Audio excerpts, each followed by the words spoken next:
الصحة العالمية عن أول حالة شفاء لمريض تم تأكيد إصابته بالفيروس المسؤول عن وباء إيبولا في جمهورية الكونغو الديمقراطية.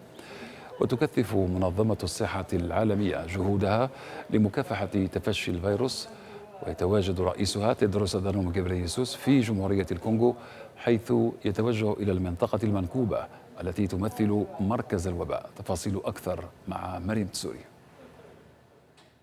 إعلان أول حالة شفاء من فيروس إيبولا في الكونغو الديمقراطية منذ إعلان تفشي الوباء منتصف ماي.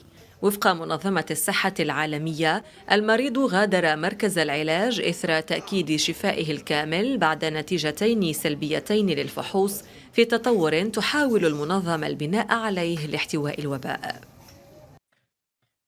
في تطور إيجابي في الكونغو الديمقراطية، سجل في 27 من ماي تعافي مريض وغادر المستشفى وعاد إلى عائلته وللاندماج في المجتمع.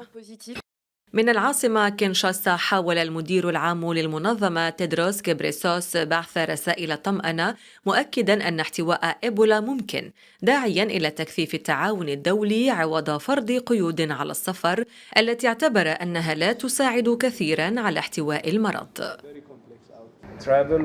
حظر السفر ليس فقط لدى منظمة الصحة، بل هناك إجماع في مجال الصحة وخبراء الصحة العامة على أن الأمر لا يجدي نفعا، وهذا بناء على أبحاث أجريت في مناسبات عديدة.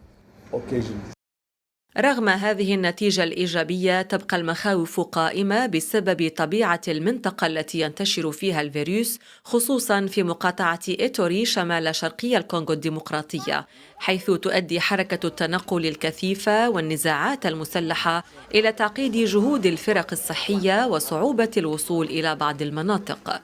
والقلق من هذا الفيروس امتد إلى أوروبا، حيث دعت إيطاليا الاتحاد الأوروبي إلى تشديد مراقبة الحدود وتعزيز التنسيق الصحي لمتابعة الوافدين من المناطق المتضررة، مطالبة بعقد اجتماع عاجل لوزراء الصحة الأوروبيين.